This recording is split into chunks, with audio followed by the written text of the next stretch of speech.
We're live again for another episode of HR Shouts and Whispers, episode number 87. Ang topic natin ngayon, building a brand strategy and EVP. Siyempre, my name is Ken Sumera and ang main host natin, Christina Reclamado. Hi, Chris! Hi, Ken! So, how are you this Saturday? Siyempre, excited sa matututunan natin ngayon. Siyempre, good friend natin yung ating guest tonight. Yes. So, we brought in, kasi we mentioned him last week. So, ngayon, ito na. Okay. But, Ken, we brought in and we're talking about building your brand strategy and your employee value proposition. Kasi we've gotten a lot of questions. Okay. So, ito yung pinakasagot, okay, sa mga questions natin like, bakit ganito yung job offer sa isang aplikante? Also, bakit ganito ang company policy? Okay, so ito yung pinakasusi, okay, kumbaga sa OD, okay, sa OD practice natin sa organization. But without further ado, we'll introduce our subject matter expert, our very own, okay. He's one of the admins of HR Shouts and Whispers. He's also an organization development specialist and also a certified facilitator of Lego Serious Play, none other than George Ramos. Hi, George.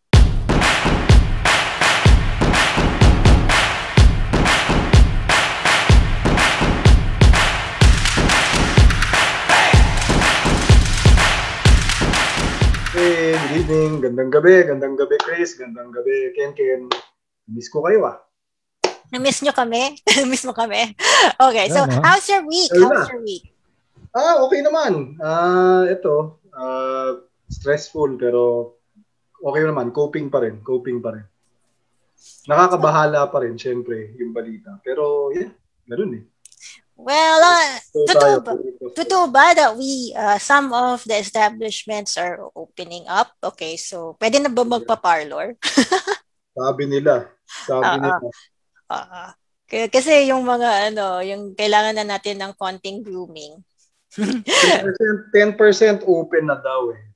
Pero so we'll see if magiging impact nun. It seems a little bit premature, but hopefully it doesn't bring any consequence. Ayun.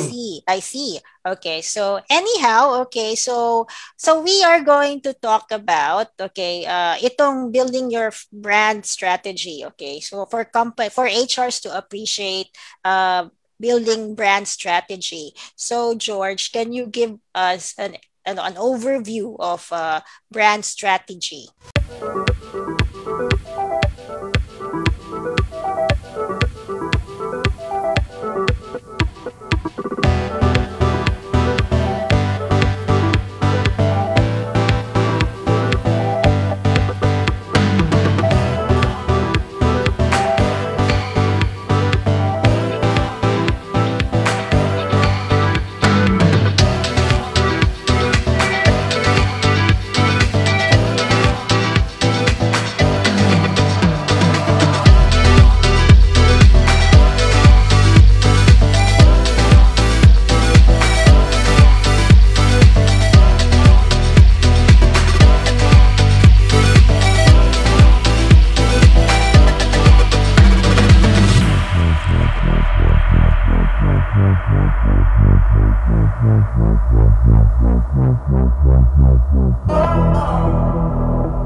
Chris, ganito yan. Para mas maintindihan nating lahat.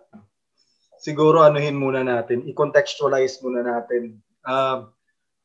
Ano ba yung ibig sabihin ng brand strategy? And how do you know if a company's brand strategy is successful or it is not successful or unsuccessful? So tingin muna tayo dun sa mga unsuccessful. Mapapansin mo, marami dyan mga kumpanya. And I'm sure a lot of our audience right now, mga HR, respective HR, mga tipong sasabihin ng kanilang mga bosses na, hey, let's try to do a rebranding para mas makapag-hire tayo ng tao, di ba? Or for that matter, we have to change our logo, we have to change our look and feel, we have to change the way we're perceived in the market, and let's do a brand strategy. And typically what these guys do, which is hindi naman masama kasi ito talaga yung practice, is they actually go and look for ad agencies to do it. Diba? So yung mga ad agency, kakausap sila. Uy, ad agency 1 or ad agency 2, ad agency 3, can you help me in my branding? No, tapos si ad agency naman, ang gagawin niya, aayusin niya yung mga design ng logo, aayusin niya yung mga social media posts, di ba? Tapos aayusin niya yung mga kung ano-ano. And then, all of a sudden, they put it out, and then after 6 months to 1 year, hindi pa rin sila makapag-hire. Or for that matter, ang taas pa rin ng attrition. Or for that matter, hindi pa rin maganda yung feedback sa kumpanya. So that is an employee brand strategy gone wrong. Ayan. So let's so this has something to do with the marketing of the company. Well, it has something to do with the marketing, but it's not just all about marketing. In fact, marketing is just the tail end of it all. The front end is really what you call, yung sinasabi nga natin na employee brand strategy / employee value proposition. Yun yung 80% na dapat inaayos muna bago ka pumunta sa isang agency. So doon ililinaw ko lang.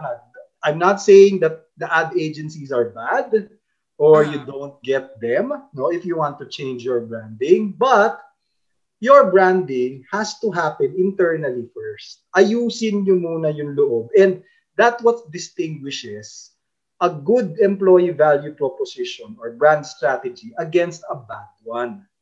No, yung maayos is 80% inayos muna nila sa loob. And you'll see it. You'll see it in a Unilever. I'll name names. You'll see it in Ayala. You'll see it in some shared services companies, di ba? You will see it in sa BPO, yung task force, no?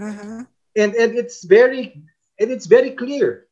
So again, yun ang ultimate test. Is it clear or is it not clear? No? So yun yung ultimate test of success. Well, yung EVP, okay, so kasi yun nga, before we go to an ad agency, dapat you said that we should have figured things out already. So sasabihin na lang natin sa ad agency natin yun, okay? So but let's define first an EVP, okay? So this is actually, okay, a statement, okay? And it's actually the backbone of your offerings. For HR, an EVP it's a set of offerings, okay, and it's a statement that it is what the company promises its employees in return for contributing their time and talent. Exactly. So that's the definition of an EVP. So that is the you are very correct. That is the real definition of an employee value proposition. So kung mapapansin mo yung statement mo, Chris, there are two components to it. Number one, the first component being, what can you promise as an organization? What do you show as an organization to your employees in order for them, so merong kabilang side, no? For them to contribute. So makikita mo may balance siya. So ang dami kasing nagsasabi na, hindi, employee brand, ganito lang, ito yung brand ko. Tapos one-sided. Ito yung dating. Ito yung dating. Ito yung dating. Problema paano kung hindi bought in yung mga empleyado mo. So, a better way to say it, no? And I mean, that's the best definition. But to simplify the definition, it's what you're known for. Internally and externally. Yan. So, bibigyan ko kayo ng example. So, when I used to work with a shared service organization, so I used to work with Chevron. So, si Chevron is known for safety. Isang word lang. Pero lahat yung word na yun, it encompasses everything. Safety in the workplace, safety in what we do, in the way we do our work, and safety in our relationship. So, imaginein mo isang word lang, it encompasses all. No? So parang kumbaga, pag sinabi mong ganon, naintindihan mo na, no? And it's very clear to everyone. So and for for some companies, they have energy. Si Task Us, if I'm not mistaken, it's ridiculously good. Yes. Diba? Yes. Parang ridiculously good, diba? And what it means by ridiculous is it's out of the extraordinary. That's why everything from their benefits, from their compensation, from their performance is extraordinary. So yun yung clincher doon. So, kasi we have to, kasi that's why we're devoting an episode on this. Kasi we've received nga a lot of questions, okay? So, bakit si Company A, ganito ang ginagawa? Ito yung offer sa mga employees during the pandemic. Bakit meron silang internet allowance? Bakit sila may buffet? Di ba? May mga ganon, yung mga sinasabi nila. So, that's part of, also, compensation, diba? What you're offering people. And it's because of that. An EVP is actually a belief, diba? It's a belief of, it's actually, sabi mo nga, no, it's part of the, it's actually the whole of your moving parts. Mm-hmm.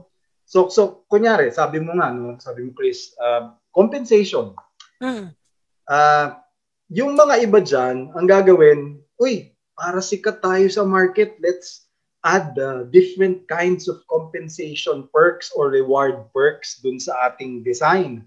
Tapos sabihin natin, we're the cool bunch. No? We're the cool bunch. Tapos maglalagay kami ng mga allowance like, for example, team building allowance or recreational allowance. Every week may pabilyar kami. Bukas may game room kami. So, ito yung malupit dun eh. Ang question dun, successful yung ganon if it ties to your overall strategy of making business. No? Pero pag hindi, para ang mangyayari doon, disjointed. Kasi you can say na, meron kaming game room. Meron kaming pagganito, may mga pa-swimming kami or we're the cool people. Pero pagdating naman sa operations, minumura naman ng mga kliyente mo yung mga agents mo. Or for that matter, pagdating naman ng mga managers, kontratuhin nila yung mga agents nila para mga hampas lupa. So, klaro, there is no alignment. So, that's not a good brand. Tapos, sasabihin ng mga, ito yung pang-destroy ng brand eh. Sasabihin ng mga tao sa internet, sa social media, kunyari, sabihin nyo, you're the cool guys or you're a cool company. Kontratuhin nyo naman yung mga tao, grabe. Diba? So that's why we also had this episode. Kasi last week, we talked about yung mga misbehaviors, okay? Mga harassment and then mga bullying behaviors in the workplace, okay? So it's actually, yun na nga eh. If you have a good EVP, you wouldn't even hire those personalities. Exactly. Makikita mo yun eh. Kasi they're not aligned with your EVP. You're correct, especially if your EVP has something to do with respect or diversity. So if you're saying, hey, we practice diversity, our values are about promoting inclusion in the workplace. We're an equal opportunity employer. Okay, equal opportunity kahit sino hinahire mo. Pero pagdating sa promotion, pagdating sa salary and rewards, hindi equal yung trato mo sa tao kasi mapolitika ka organization. Wala din. Hindi rin siya nagre-resonate. No? So it's still a disjointed EVP. Short of saying, your employee value proposition has to really bisect everything from your values, from the way you are working, from how you do performance, how you do rewards, how do you manage your talent, how do you promote people, how do you communicate, how do you message, and how do you put yourself out there in the market. Yun yung talagang pinaka sentro ng lahat pagdating sa value proposition. Yes. So here, okay, so this week I think there was like a viral tweet, okay? We'll talk about this, okay? So there was a graduate, okay? So that person asked 60,000 and parang declined the job offer. The recruiter was very perplexed, okay? Na hindi siya makapaniwala. Kasi 37,000 na yung in-offer, dinecline pa rin ng tao. what was that? Di ba? That's like something about, well, first it's expectations, okay? And then this has something to do with EVP then kasi for me, if okay, the EVP is about, respect and diversity, then maybe there shouldn't be that kind of commotion if a person declined your job offer. Of course. Of course, and respect, especially if respect and diversity is respect for people who aren't even joining, who aren't even part of your workforce. If you're promoting the value of respect, dapat kahit hindi pa yan, kahit i-decline niya yung offer mo, respetuhin mo pa rin. So kita nyo. And it shows the employee branding. Pero ako, ito yung malupit. I will ask the person, two sides to the story. Sabi mo nga, it's a new fresh grad, who declined an offer of 60,000. You have to remember, sino ba yung hinahire mo, tsaka anong posisyon yung hinahire mo. If you're looking for, let's say, a management trainee, you belong to an MNC or a shared services organization, or for that matter, an ITO, or fintech organization, or banking, FBSI, and then somebody applies for that position of management trainee or business analyst. Siyempre ikaw, maghahanap ka exclusive schools, maghahanap ka ng maayos na mga lugar kung saan meron nun. And the 60,000 is pretty much that norm in that particular industry. No? So norm yun. Ngayon, kung kunyari, ikaw, naghahanap ka ng let's say yung hinahanap mo parang entry-level position, associate lang. Tapos you're looking at the wrong places. 'Di ba? Or for that matter, you're looking for people, talent in an exclusive school to fill that position. And sigurado mas overskilled yung makukuha mo. So hindi commensurate or hindi papantay dun sa requirement. So pag hindi mo nakuha yun, pag naano mo, tapos sasama yung loob mo, kasi tinanggihan. Yun nga yung norm. I mean, I'm not trying to say that these guys are much more intelligent, but you have to also put some context to it. You have to understand what is the role you're looking for, who is the talent that you're seeking for, saan sila mahahanap. Dahil pag hindi mo, ako, sisi ko dun sa, I mean, I'm sorry, pero yung recruiter naman, dapat sa screening pa lang, inayos mo na yan. Dapat kasi yung expectations, dun siya sa middle part ng process. Mm-hmm. Okay, and then for me, that's the reason why recruiters always rank yung candidate. Kasi pag dinecline ka, at least you have your 1, 2, 3 candidates for the position. Of course, you never divulge it, di ba? Pero at least when you're declined, you know where, na-prepare mo na parang efficient ka rin dapat. Oo, tsaka dapat yun na pre-screen mo na. Ibig sabihin, bakit pa nakarating sa final interview yun? Dapat yun, sa screening pa lang, ano ba expectation mo, Iho? You know, how much are, sa amin. So di ba, parang dapat the expectation should have been managed on the onset. How much are you actually looking for with this job description? Kasi kung ang job description naman kunyari needs talaga exceptional com skills saka coordination skills. Tapos maghahanap ka lang sa putyo-putyo na graduate. Hindi talaga makakahanap yun. Mahihirapan si recruiter doon. So you have to look for people who are really skilled. Kasi yung ito sasabihin natin, okay, realistically speaking, if you really want, yun nga, exceptional communication skills also has a certain quality of critical thinking skills. Kasi connected yung dalawang skills yon, okay? Exactly. So, ang sinasabi natin yung putyo-putyo na na school, yun yung talagang hindi maganda yung quality ng graduates, okay? And recruiters know that, okay? So that's the reality of it. For me, the 60,000 is actually possible for IT positions, advertising, yung mga ganong industry. Okay. So consulting. Oo, consulting, ganon. McKinsey, kunyari, nag-hire si McKinsey. Management trainee. Minimum nun 50 to 60. Possible talaga yun. So dapat nagkaroon sila ng conversation, hindi itinuloy-tuloy dun sa end process. And that's where yun nga. That's why so I'm sure the people are asking. So ano naman kinalaman yan sa value proposition?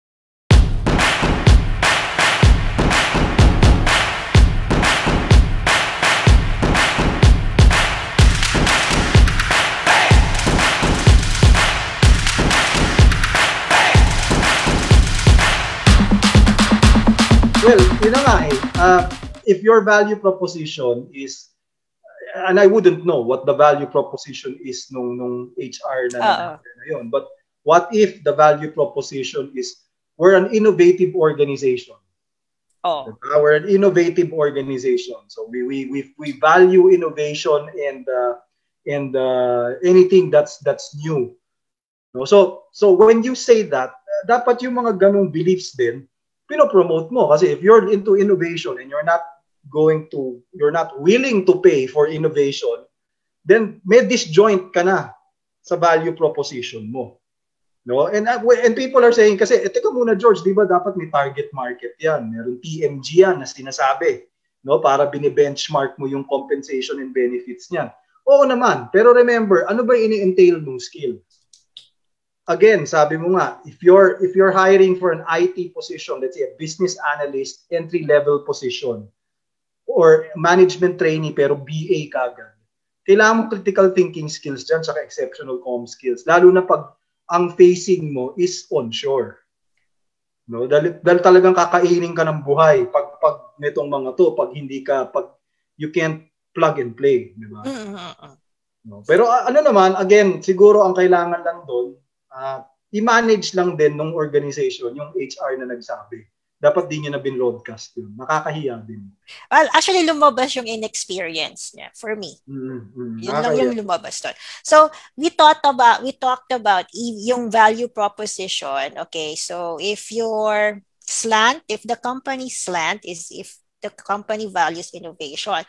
So, this is the key to simple, yung mga mission statements, core values. So, ito yung, from the EVP, you can now derive yung mission statement, vision, and core values. May tanong ako sa inyong dalawa. O sige, kunyari, may mission statement ang isang kumpanya.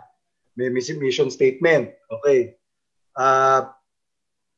What if, for example, ang mission statement mo is, we want to be the company that will grow in the next 5 years, and our vision is to be the best in our industry. O kunyari, yun ang mission and vision ninyo. Paano mo ngayon ita-translate yun into a value proposition na malinaw? So, excellence, di ba?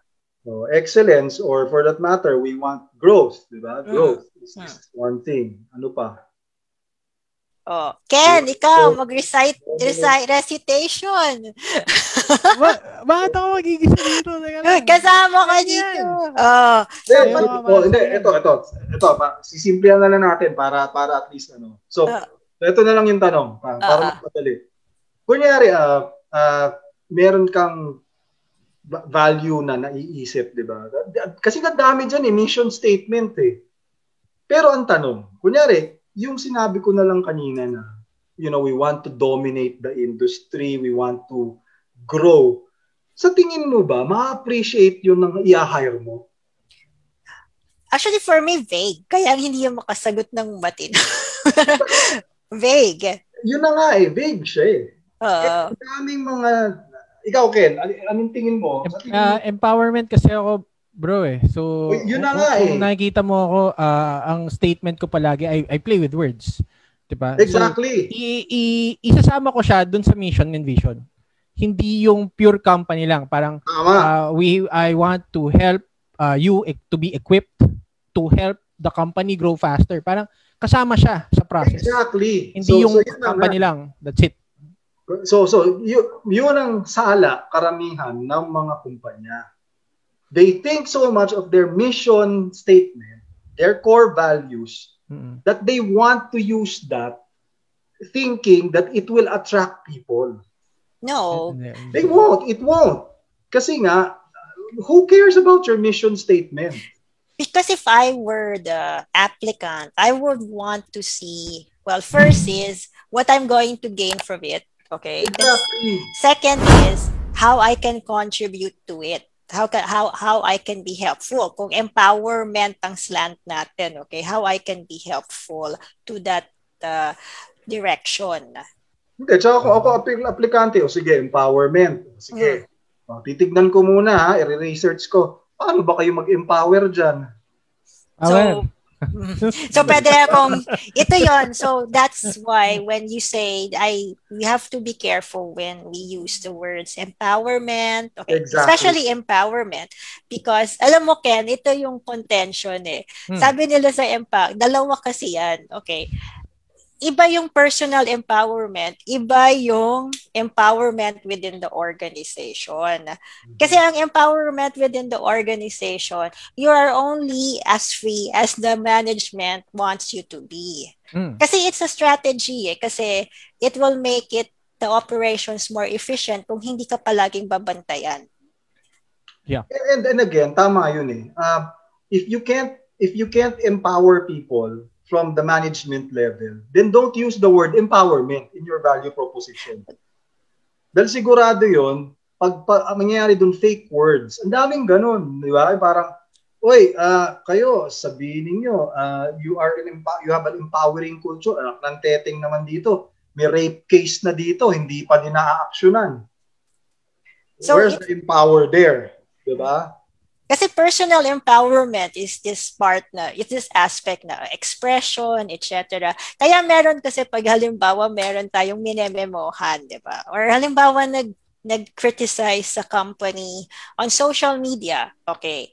Tapos biglang minemohan mo kasi, damaging sa company yan. Mm-hmm. So, sasabihin ng tao, teka, akala ko ba empowered kami dito? So, we are free, diba, to do those things, to criticize the company in public.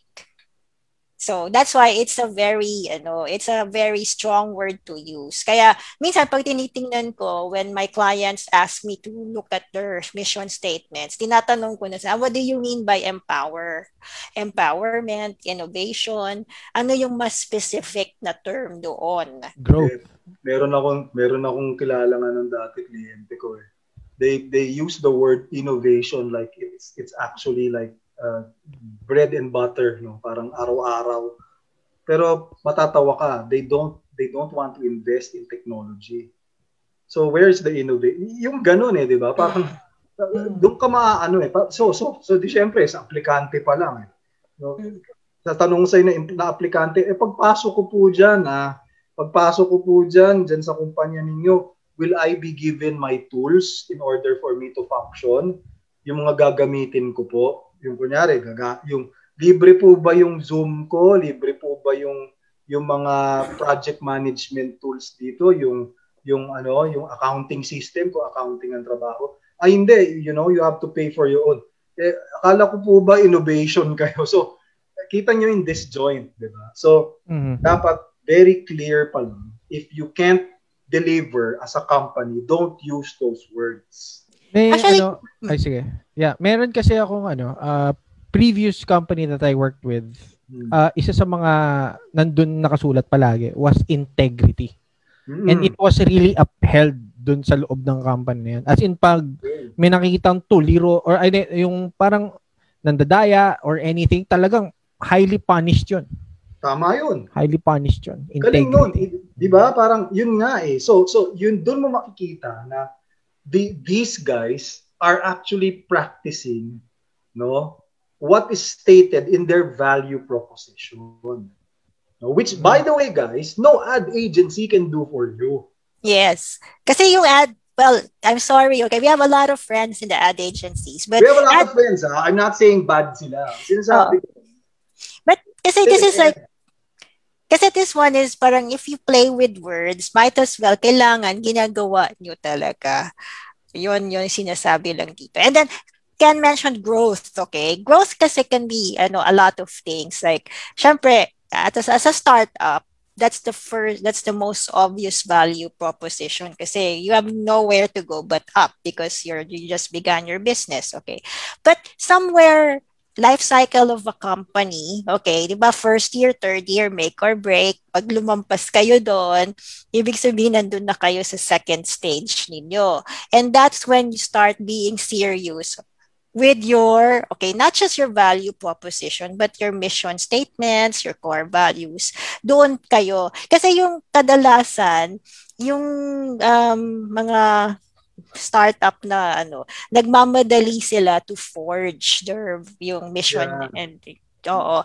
Hindi mo kasi yun makikita kasi nandun pa lang kayo, baby pa lang kayo. It's good to have it, but most likely pagdating ng third year nyo of operation, papalitan din nyo yan kasi mapupunta na kayo sa panibagong chapter ng phase yung bagong phase ng company ninyo. Tsaka, yun nga Chris, sabi mo parang, pag baby, parang, yung iba kasi, nagmamadali, dapat year 1, yung brand natin, kilala na. I mean, Task Us, di ba? Task Us took 3 years in order for them to achieve that status where people, ito yung test dyan.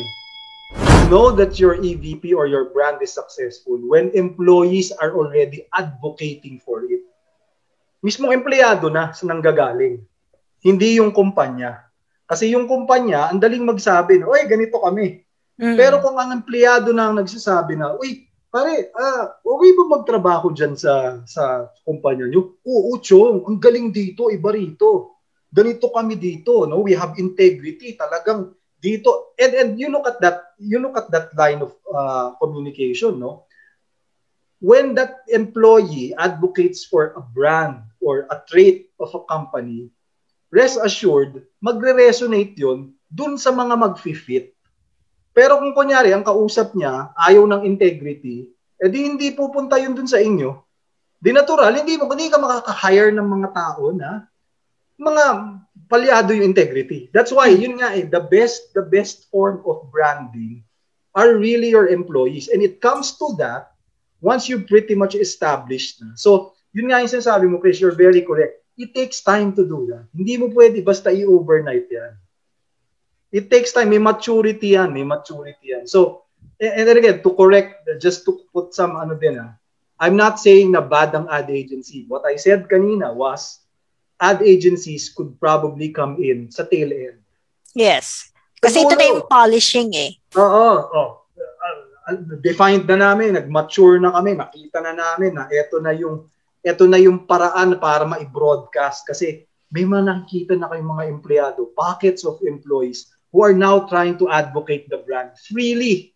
Walang control hindi namin tinakot. Freely sila na nagsasabi, okay, time for us to go to an ad agency or mga creatives, no? Uy, i-define na natin yung brand natin, look and feel.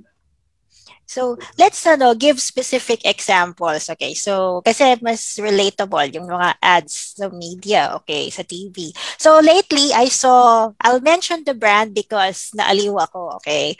So, do you know yung ice cream na Creamline? Hindi. Hindi ba. Pero it's actually offered kasi what they do is in small mga sari-sari store, your mga convenient, mga mom and pop store, they're there. Pero they've been around for, I think, a decade na kasi nakikita ko yan Pero ngayon lang sila nag-advertise.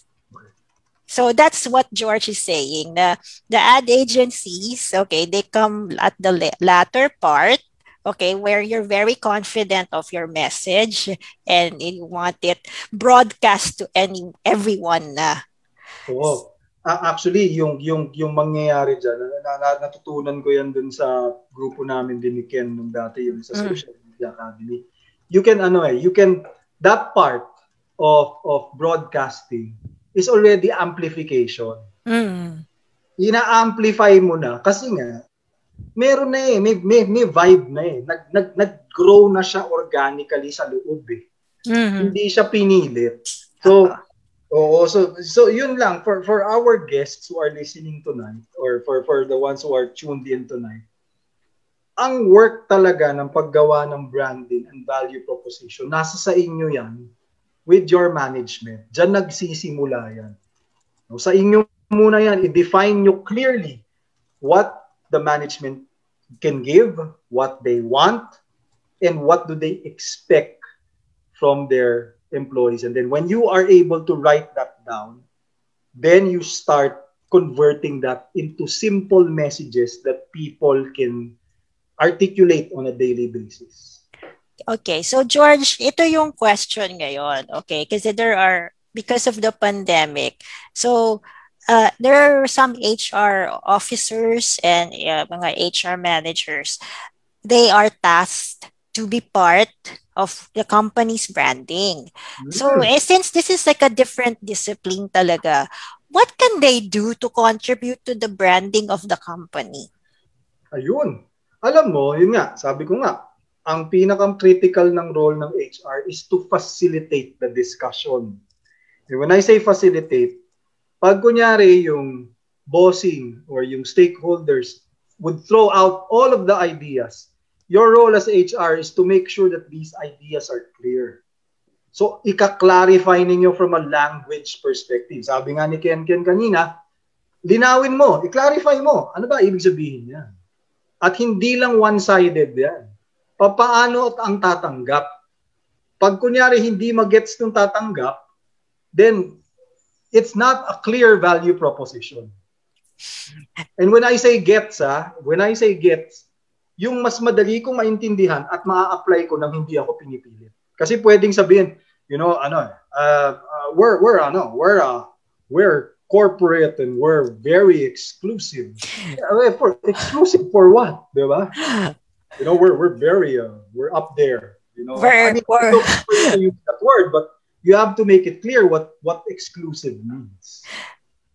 Well, this is kasi a lot of our community members, okay, they were like parang talagang na ano sila. Honestly, they have been asking that question and it was hard for me to explain it kasi nagchat-chat lang kayo. So, it's also good that we have this episode, diba?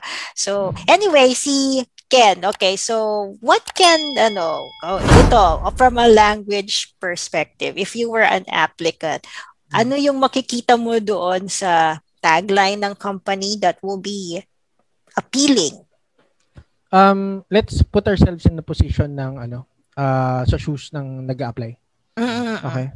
Ano ba yung usually hinahanap na nag-a-apply? Pangarap, pero let's be honest. Hanap tayo ng pera. Pera pang pakain pamilya natin, pera pang bayad ng bills natin, pera pang gets mo? Money. So, secondary, naghahanap ng growth. Yung iba bored, wala akong magawa sa bahay. So, naghahanap sila, di ba? Naghahanap sila ng trabaho para meron silang magawa, connecting with people. So, if you put yourself in that position, nandun na yung word connect, growth, earn, develop. Ano pa? Money. So, technically, pag money pinag-uusapan natin, pwede natin i-connect yan sa corporate growth mo, sa ladder, sa pag-angat mo ng ladder. So, if I were to construct something na mga statement, yun yung mga words na ilalagay ko doon.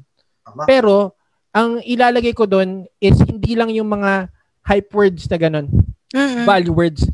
Iko-construct ko siya in a form na how yung nangyayari. How. So parang, you can grow, pero how? You can develop, pero how? You can, di ba? You can earn money, pero how? So ngayon, lahat nung strong words na nilagay mo, nababasa nila clearly kung paano siya connected doon sa word na yon. Diba? As much as possible, I don't want it to be lengthy. Why? Because we've seen contracts before and most of the time pag nakita tayong contract parang nakakalula basahin ng haba. Puro words. Words. Tama? Pero if I were to compose something, I get to use my bold letters, my italics. 'Di ba? Sabi nga nila bold muna bago italic, 'di ba? Yung mga statement na ganun, very, very important. Highlighted yung sentences and ano lang siya. As much as possible, 2 paragraphs, done. Kung kaya mo 1 paragraph with the correct spacing, done na yun. Para at least ma-make sure mo na nabasa nila. Hindi yung in-skim lang. Oo. Yun lang. Classic example, kunyari, a statement, no? Diba? Yung iba, we're a company dedicated to growth. parang walang kwenta, baliwala eh, di ba? Who cares, di ba? Pero if you change that statement to, let's say, we grow together by supporting each other in our work, in our tasks, and in our way of doing things, mas may meaning, di ba? Mas malinaw. Tapos, mas madaling mabuy-in yung mga tao. No? That's correct. 'di ba? So parang ako, nga no, parang okay doon nagsusuportahan sila para tumaas yung estado nila. So ako as an applicant, mas gusto ko yung kaysa yung nakita ko na we're focused on growth and hyper growth pa nga eh. Di ba? Parang, di ba? So yun yung tama yung sinasabi ni Ken. You look at this, yun yung advantage ng alam mo din yung languaging, So, yun, doon pumapasok yung HR. Kaya nga very critical yung role ng HR, yung pag-clarify, pag-facilitate. No? Para at least malinaw yun, guys. Hindi tayo basta-basta na lang nag-throw ng ideas, tapos kukuha ka ng designer, kukuha ka ng ad agency, paki-interpret niya. Di ba? Parang, wala eh. No, there's no meaning to that. So, yun. So there's so what happens is, okay, kasi step by step natin. First, it's in the language, okay? And then language of the vision, mission, and then core values, if ever there is, okay? Or just a statement what you are at that stage. Second is, alam mo kung ano yon, yung HR can also, kung hindi siya nagme-make sense, HR can also be the researcher. Yeah. Yung parang kasi what we did before is we would have FGD, internal FGDs with groups, and we would tell them, okay, so is the code of conduct clear? Yung mga ganon, okay? Ano yan? Neutral ground, okay? Kinakausap mga line managers first, and then pag-uusapan, may series of questions, and then FGD type. And then, ano yung mga na-encounter yung problems? Was the code of conduct clear? Alam nyo ba kung ano yung process? Kung ito yung incident? So that's actually a systematic, calling of mga feedback from the employees, okay? So pag hindi siya clear, ang ginagawa, syempre, kailangan kayong mag-devise ng committee to revise the code of conduct, and also of course aakyat na yan, okay, to revisit yung value proposition ng company, 'di ba? So nare-revise yan. So that's what HR can do as a facilitator and actor in the development of the employee value proposition. Tsaka yun nga Chris, more than anything, sabi nga nila, yung HR hindi yan off the hook pag naggawa kayo ng employee value proposition exercise. In fact, from the start, the whole cycle until the end, nandun kayo. Yung sinasabi ni Chris, you facilitate, you talk to managers, you do the research. In actual you actually operationalize the whole thing. You help operationalize the whole thing. Paano yun? Ano ba ibig sabihin nun? Yun na nga. Paano mo ba magiging klaro na gawing day-to-day yung mga statements na yun? So pag kunyari, example natin kanina, we grow together by supporting each other. So ano ibig sabihin nun sa isang taga-finance? Ano ibig sabihin nun sa isang taga-operations or taga-manufacturing or kung ano man ang trabaho? That has to be very clear as what you call daily operational objectives and tasks para nang sa ganun, ikaw din as HR, ikaw ang mag-aayos nun for the performance management ng kumpanya. Kasi yun yung mga ire-reward mo at saka yung mga hindi mo ire-reward kung tama yung gagawin. Diba? Kaya ang laki talaga ng role ni HR dito, no? To na actually ang ano nga nito, ikaw yung tagatahi. Ikaw yung tagatahi. You will stitch the whole thing, no, to make sure that this thing works for everyone. That's how instrumental HR will be. And then George, this EVP, we're going back to the EVP again. So you mentioned district goes to the compensation package. And also, di ba, you mentioned earlier how you treat employees. So dito ngayon lumalabas yung the difference among companies, kung ano yung suspend yung mga punishments of violations, di ba? So some companies, okay, hindi sila nagsususpend pag tardiness lang.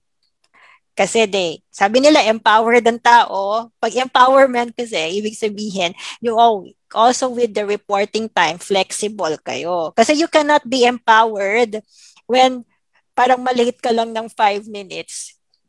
Ano ka na? Parang kinakauntan ka na, di ba? Parang yun yung alignment doon eh. So, kaya may yung sinasabing disconnect. Siguro mas maganda pa, may flexibility kayo, flexi time. Ang tinitingnan na lang is kung habitually absent kayo.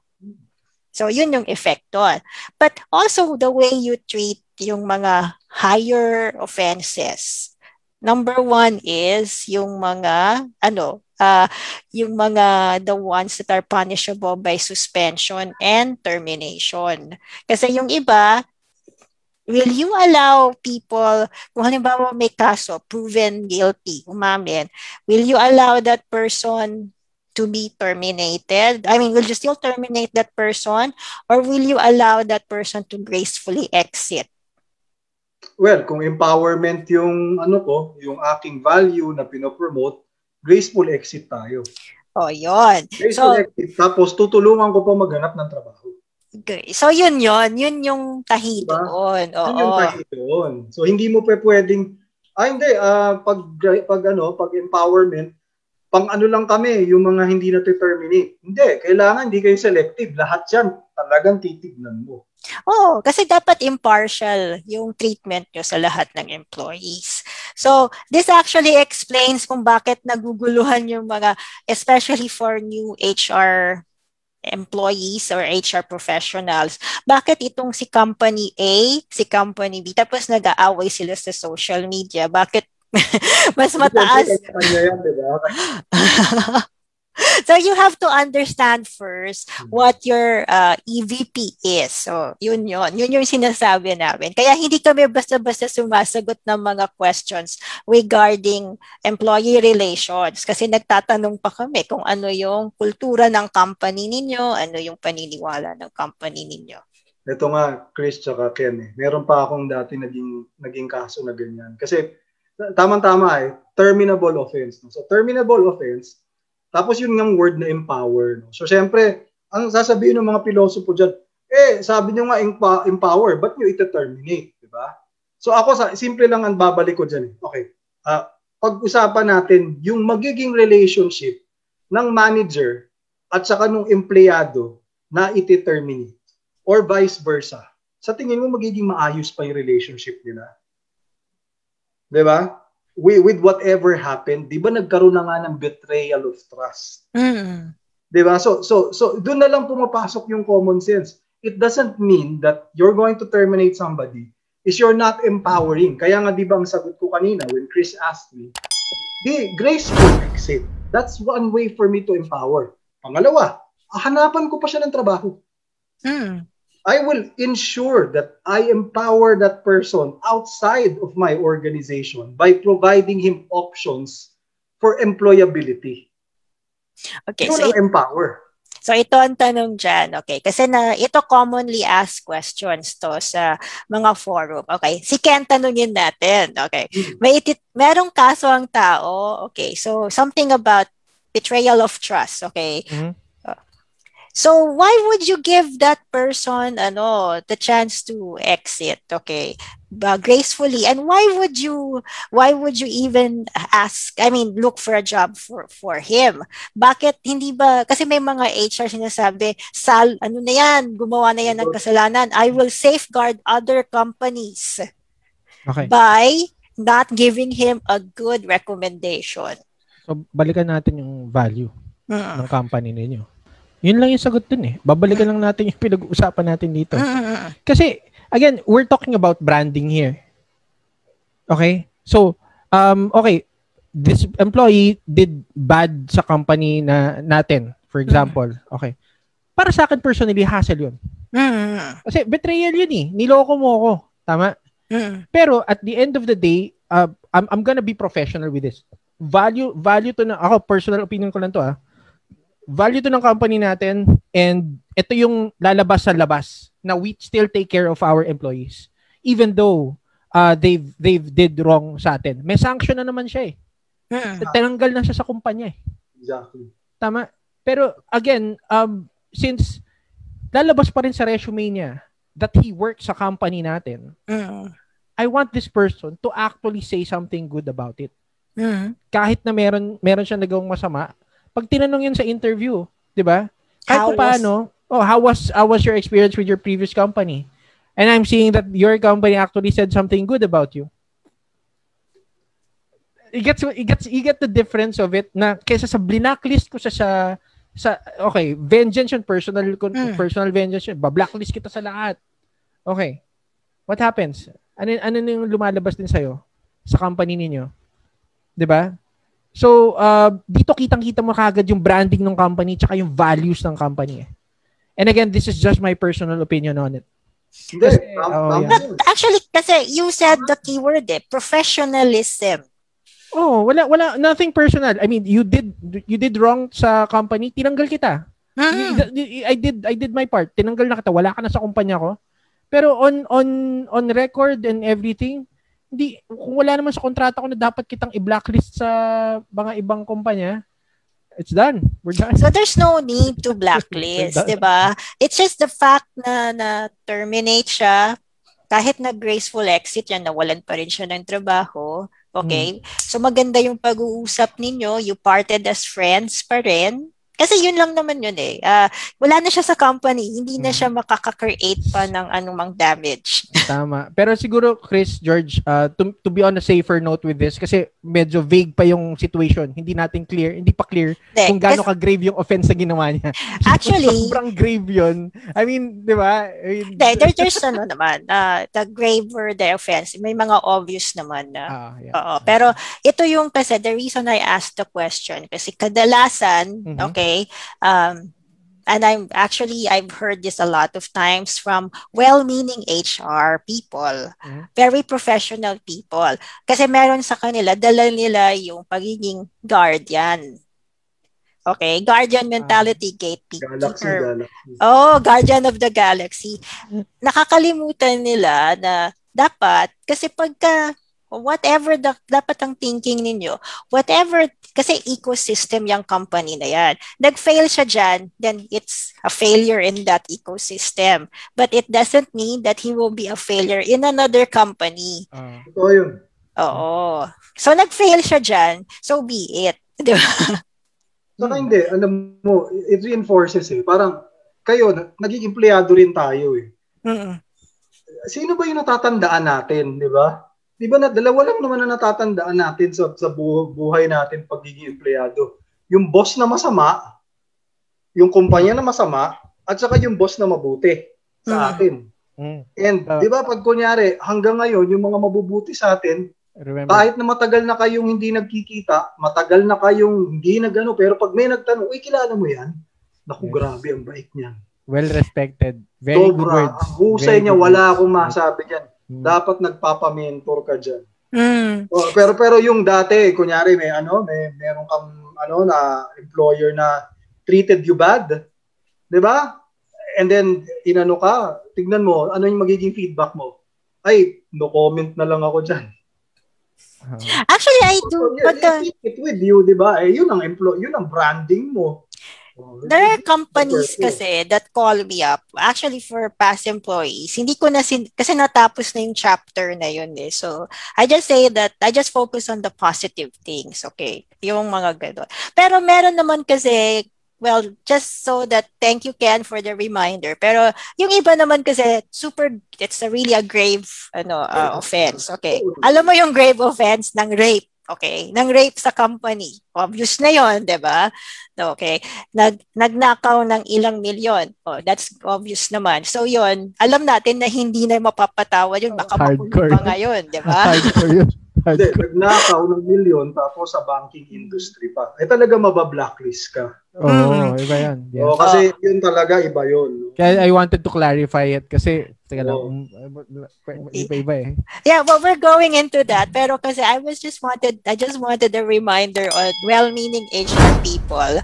Kasi I've heard that kasi meron akong naririnig. I also write this in the forum. I see this in the fora, okay?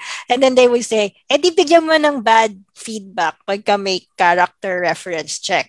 Mga ganon. So, let's remember the code of HR people. Our code is, it's actually not to punish people, it's to nurture people. So, let's just remember that. Kasi minsan yung guardian of the galaxy personality natin, yun yung umiiral. But we have the another side, which is you forgive when the engagement is already ended. Para pag nakita kayo sa isang sa grocery, hindi kayo mag-aangilan. So it's better to Ako naman din tama yung sabi niya. Again, let's put context to it. Pag grave offense talaga, yan, nagnakaw tapos banking industry. Alam nga namang hindi mo i-blacklist yan. Siyempre, hinihingi din ng mga bangko yan lalo na fiduciary controls yan. Now, however, ito, let's go back to the term well-meaning HR professionals. Kung ako sa inyo bilang HR, don't spoil your relationship with somebody who did something bad. Kasi maliit lang ang industriya, guys. Yun lang man yung sa akin. No? Kunyari, meron kang isang empleyado, meron kang isang i-terminate. No? Bilang HR, you still stand on neutrality and yung diplomacy. Nandun pa rin yung pagkikare mo kahit na ng rape pa yan, ng ano pa yan. Bigyan mo ng hindi magandang record pero wag mong bastusin. Wag mong bastusin. Wag mong babastusin. Uy, Panyero, naintindihan kita. Wala naman tayong magagawa. No? Na parang ganito talaga yung kailangan nating gawin. Diba? Pero don't worry. No? I will still find a way to see paano pa kita masusuportahan. Para at least naman, miski pa paano, when that person leaves the organization, miski pa paano, ang tingin pa rin niya sa iyo mataas bilang HR. Kasi may mga ibang HR dyan, pag may ginawa kang ganun, wala na talagang akala mo, talagang, malilintikan ka, hindi kita talaga pag-a-applyin sa iba. May mga ganun Mali yun. When I don't know, but when I shifted to HR, the reason I shifted to HR, but because we had a bad HR manager, okay? So, we know, kung makakaranas kayo ng ganun, I hope not, okay? So, this has something to do with professionalism already, and I think that's embedded in all the EVP statements, okay? Professionalism. Tsaka yung mga vendetta, walang vendetta. Siguro the most that you can do is ignore, okay? But wag yung bastusin. So, there. So, George, so we tackled the connection of EVP to compensation to ER. Okay. Now, how does it trickle to safety? And safety for Chevron. Okay. So, yung dati ko kasing kumpanya, the safety kasi has so many forms, no? So, sabi ko nga from the way we were doing things sa operations, to the way we were managing performance. Ibig sabihin ng safety pagdating sa performance. Kailangan, what does safety mean, no? As a manager, as your relationship with your direct report, dapat very safe yung environment. So hindi mo siya, alam mo yun, when it comes to performance, pag sablay, you have to do all you can para suportahan siya. Put him in a safe environment where hindi siya mag-set up for failure. So, yun yung isang example. Psychosocial. Oo, hindi ba? Yung iba, pag kunyari sablay na, tinitira na, di ba? Ito hindi. Talagang, susuportahan talaga kita hanggang dulo. No, at the same time, nandun din pati yung compensation, we will follow what you call the safety way of compensating. Ibig sabihin, we are according to market. No, we're safe. We don't go over, we don't go under.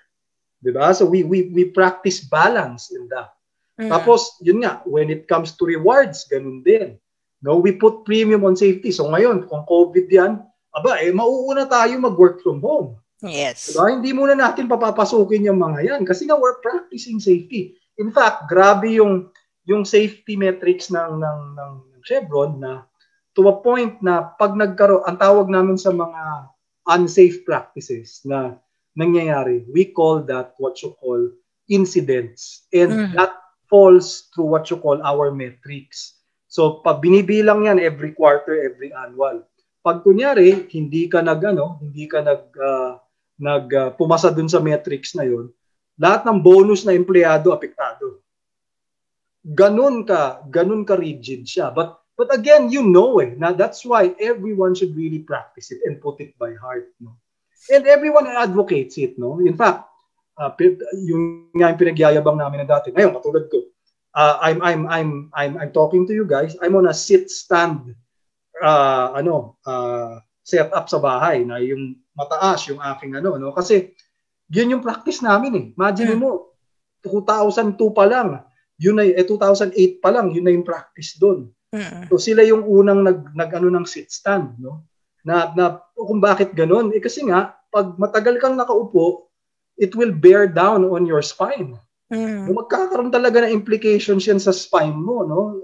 Akala lang natin komportable, pero actually hindi, mas maganda yung nakatayo ka nagtatrabaho tapos siguro periodically upo ka lang. And that practice I've taken with me kahit wala na ako sa kanila. Kasi alam ko pag hindi ko ginawa yun, sasakit yung likod ko. Yes. And you're practicing proactively yung safety.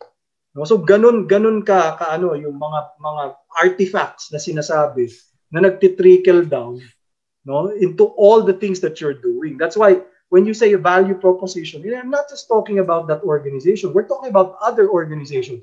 When you say about innovation, how does innovation translate to everywhere? From the way you collaborate, the way you do your tools, the way you deliver, dapat nandun yun. So, talaga siya? Nitty-gritty talaga. So, so yung safety, maganda yung mga nasabi mo. Kasi for now, okay, there's a question actually. So, ito bang EVP is having an EVP, will it make our operations more expensive? Etong pinakamaganda dyan. That's why, ang una mong gagawin sa employee value proposition is you have to first sit down. Alam mo, sabi nga ng iba, well, employee branding, inuutos lang yan. Bahala na si ad agency tsaka si HR dyan. Hindi. You involve your management. No? In fact, kayo ang mag-uusap talaga. Ito ang dapat mong ini-expect. Ano ang balik niyan? Ano ang ROI niyan? Ano ang willing mo spend in order for you to get that ROI? Kasi kailangan may labas ka dyan. Hindi ka pwedeng mag-branding nang wala kang labas. Kaya nga sabi ko sa'yo, 80% of the work is done by us. Not the ad agencies, not the creatives. They will follow once we're clear on everything. But if we're not clear, if we just want it to the heck of it, just because we want to hire people, sorry Chong, huwag ka na lang mag-EVP. Magpa-design ka na lang, magpa-graphics artist ka na lang. Okay na yun.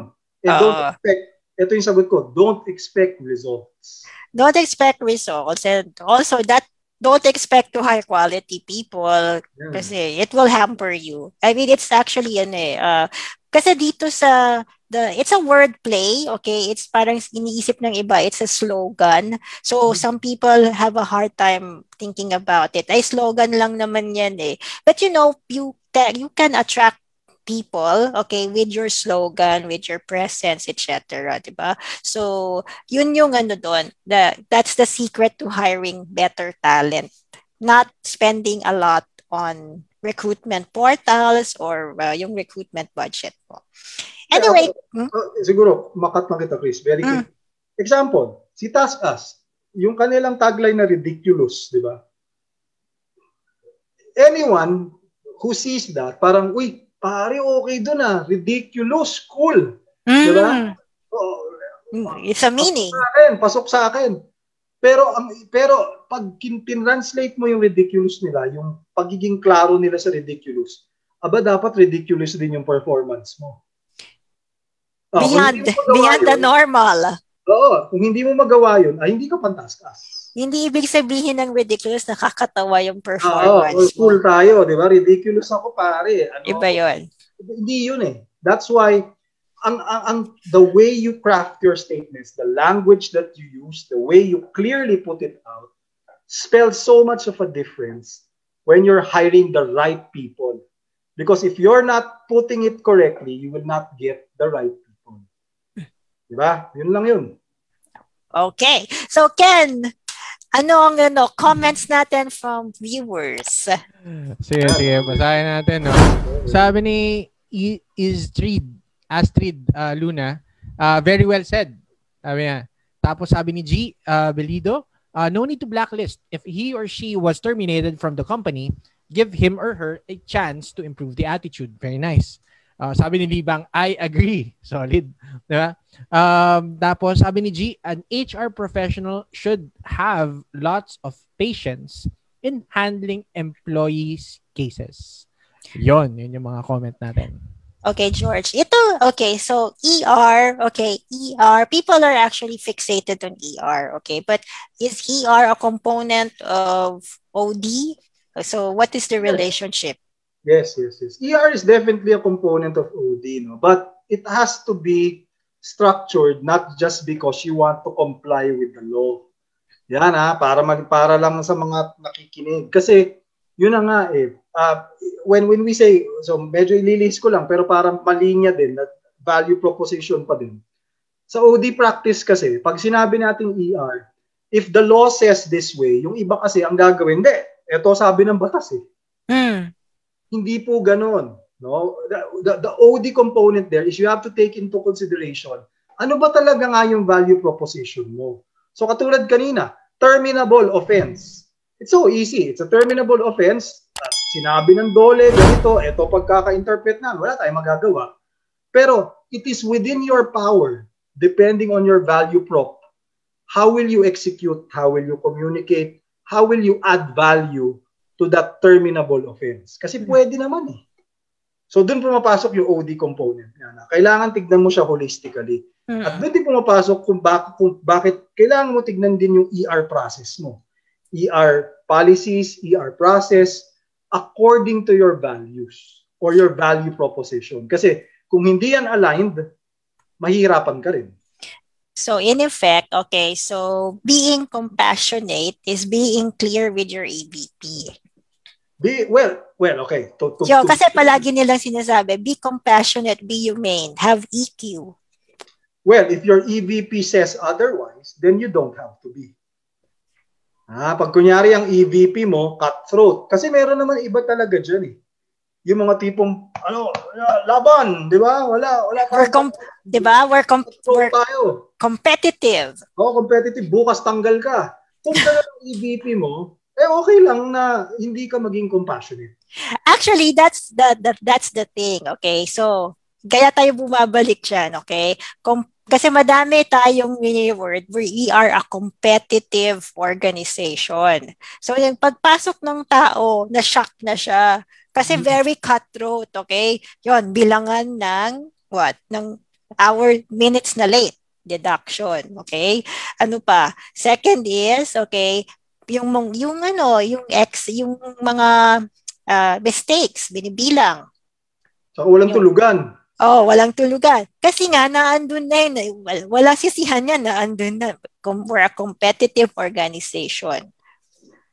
Exactly. So again, kaya nga guys, when we've been telling you examples, it doesn't mean that we're rooting for compassion. No. Make no mistake. It depends what your EVP na is. Kung ang EVP nyo talaga is talagang, panaban kami rito bukas, pag hindi ka nag-perform dito, tanggal ka. Kung yun ang gusto mong EVP, you will also select the same people outside. Na ganun. And you have to let them go through the whole culture, you have to get them through the whole experience of being like that. At kung papayag sila, well and good, yun na EVP mo. Pag magtatanggal ka, hindi mo rin kailangan maging remorseful, hindi mo rin maging kailangan compassionate ka.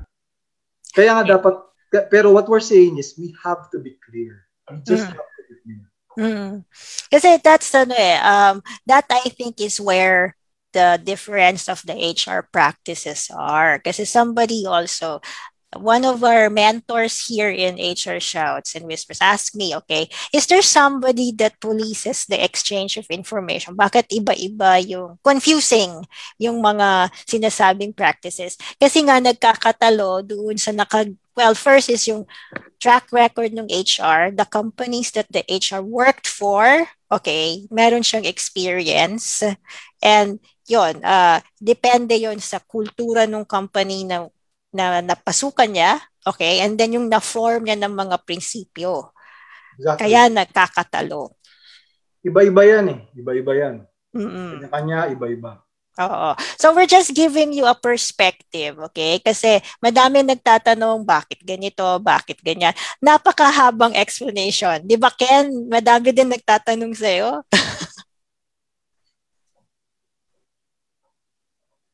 Yes, Ken? Ayun, nakamute pala ako. Madami na nagtatanong din kay Ken. Okay. Pero ipapasa ko rin.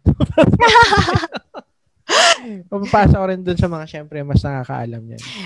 But that actually kasi madami din nag-feedback sa atin na nalilito sila, iba-iba yung sinasabi ng mga figures, mga fora, etc. And that's the clue. So you always ask na lang, if I were a new HR manager in an organization, okay, bagong hire ka, okay, I would be more observant on what is tolerated in the organization first, okay? And then I would look into the documentation, like the code of conduct. Kasi makikita mo naman doon kung ano yung kanilang EVP. It might not be voiced out, but it's there. It's embedded there. So, hidden yan, no? Oo. Kasi what the new HR manager should study is kung paano ngayon magiging klaro yung ganong message ng company. Kasi tinatanong ako, Miss Chris, bago lang akong HR, ano dapat ang aralin ko? Actually, pag sinabi ko sa iyo lahat ng skills na kailangan mo as HR, baka 40 ka na, hindi mo pa rin, diba? Nag-aaral ka pa rin. Pero if you are in the organization and you observe kung ano yung tolerated behavior nila, yung culture nila, okay? And then yung mga code of conduct nila, and then yung mga memos, okay? Lalo na yung mga sa disciplinary action, and then kung paano nila ni-reward ang mga tao, then that would give you a clue. What do you think, George? Exactly. Hindi, tama yun. Meron yung hidden norms. Diba? Na hindi naman pinapublicize. Noong panahon naman natin, wala pa namang EVP eh. Ibig sabihin, diba, in the early 90s, diba, parang late 90s going into 2000, hindi pa naman uso yung employee value proposition eh. But, diba, parang the only key there is there are norms already in an organization, but the question is, how clear is it being translated and advocated by your employees enough for it to be communicated outside? Para makakuha ka ng right fit. So, kailangan yun, aralin mo din. Kung hindi, punta ka sa management mo, i-outline mo. Hey, boss, sabi nyo kasi innovation. Mukhang nasa policy natin, hindi naman pang innovation. Ano ba pwede natin gawin? Mukhang integrity talaga tayo, di ba? Kasi kung integrity tayo, papayag ka ba? O kung mag-innovation tayo, ganito dapat. Okay ba sa'yo? So, yun na nga the HR plays a very influential role in trying to also convince management paano mag-change. Kasi may mga management na talagang sarado, matitigas, di ba? Pero ang isip nila, hindi, kailangan natin mag-branding. One thing's for sure, and again, it's good to discuss it in our group. Sa lahat ng HR na nakikinig, for Diyos Pro Santo, pag gagawa kayo ng EVP, again, I'm not discouraging you to go to ad agencies to creatives, pero please lang, tanungin nyo muna kami. Ask us first here so we can help you. No? Matulungan namin kayo. Paano mo ba i-crystallize? So there's the clue. So this one, sinasabi ng iba, okay, in Masscom, we have actually a term for it. You deconstruct first yung mga documents nyo na naka-embed yun doon. Sinasabi na nila, wala kaming culture, wala kaming first, before you go, you go to us, we'll help you deconstruct it, okay? Kasi it's actually language-based. It's a norm, okay? Parang forensics yan, okay? And then, second is, be a researcher, be a facilitator. Kasi hindi kayo yung marketer. Pag sinabi, involve yourself sa brand strategy, hindi kayo yung gagawa ng ad. Tama yun. Sa dulo na yun. Okay. So, George, what's with you? Okay, what are your webinars, etc.? Ano ba? Wala naman akong webinar. Wala akong webinar for now. Medyo busy lang. But I think it's really more for here, no? So, I think we will be hosting here in HR Shouts and Whispers a couple of guests. So, it's really more for our audience, no? We will be guesting a couple of people. We're going to surprise you. I'll be hosting them in the next couple of weeks and months. And we're going to bring in some guests na magugulat kayo. Siguro it's really more of progressive HR. Yun na muna yung term. When we say progressive, hindi ko muna gagawing very specific, but please expect to our audience, we will be sharing to you guys, no? Kasi mas nakikita namin yung importance ngayon ng pivot, ng technology and all that. Mas nakikita namin yun eh. At saka yung nangyayari sa pandemic. So we're going to bring more of that into the discussion, and yun lang siguro. Wala naman akong specific. Actually, that's but what our twist now for our FP Live presentation, we're going to talk about mga certain phenomena. Okay. Number one would be, okay, first is, kasi we've been having discussions on employee relations, and then we also did compensation. So that's why we actually merged it into the key, which is EVP. Okay. And then in the next couple of weeks, we will talk about, I'll say na, okay, on Wednesday, we will have, okay, talking about, because a lot of people also are in the, okay, function of global mobility. Okay. So that's on Wednesday. Global mobility. So how to manage an expatriate's relocation. That will be our topic this coming Wednesday at 8:30 p.m. I'll be there to host because, yes, we will be discussing about global mobility is one of the hot skills ngayon in HR. In fact, a lot of organizations are already having their own global mobility team. So some people are asking, global mobility, HR ba yun? Oo, HR yun. No? So yun, we will impart to you guys what is that particular skill all about and what exactly do you do there. And one clue that says there is, how do you manage expats or expatriation here in your home country or your host country whenever an expat would want to come over? No? Interesting. Sa Pilipinas, no? As an HR practitioner, as an HR professional. Okay. So anyway, we'll go to Ken. So Ken, what's going to be in store from you? I'm attending Reiki Healing level 1 and level 2 this coming Tuesday. So 8 sessions siya. So sa mga friends natin na interested with this mode of wellness, Reiki healing, energy healing, let me know so that I could hook you up with Early Bird. And yun, invite ko kayo, Chris tsaka George. Still finalizing, we could connect with Luigi about it. We're finalizing yung talk for the OFWs. Mm-hmm. Yeah. So, syempre, pag-usapan natin yung mga topics ninyo. Very solid yan. And ano pa ba yung what's in store for me? I'm helping a lot of people right now to understand how cryptocurrency works. So, yung mga friends natin na nagtatanong sa akin in regards to persuasion and conversational hypnosis, I still do it.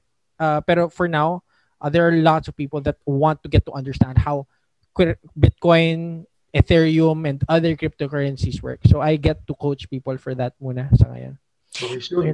And the three of us are also actively coaching in Soshov. Soshov, yeah. Yes. What's up? Hi kay Neil. I did the talk sa Pru and it was solid, yeah. Solid. Yes. Sa mga leaders nila. Yeah. So that's Soshov. So those who are, well, if you're a coach, okay, you can get in touch with Soshov through Neil Soria. Okay, Yeah, so Neil that's Soria, one. And then also, okay, the shout out to Circa Logica. I think they're Yeah. going to be having their another batch of Uy, CPHR. solid. Mhm. And of course, our content partner, Job Street. Mhm. Yun. And for me naman, I'm actually more active with a new area, okay, which is art therapy for kids. Wow. Okay, I have my brood of kids, and then I'm helping their parents deal with. Well, it's not really anxiety, but it's really more of how to cope with being locked down in the house. Okay, so we go through some art therapy exercises. But then you can also contact me if you have questions on any HR phenomena. And then don't forget to subscribe to our YouTube channel. Siyempre. So, yun. So we have our ongoing certification there. So those who have missed this episode and the other episodes, they can go through our archive and just watch. Okay, send us an email with the screenshots of the episode, and of course, don't forget to like and subscribe, and we will give you a certificate for it. So yun. Ken and George, thank you for being here. Okay, I know you guys are Always. busy. And to our viewers, okay, thank you for watching. And we'll all have to break for dinner. Okay, bye-bye. So bye for now. Bye, Chris. Bye, George. Salamat. Salamat Sige. din. Okay. Good night. Salamat Thank din. you. Thank you. Bye-bye.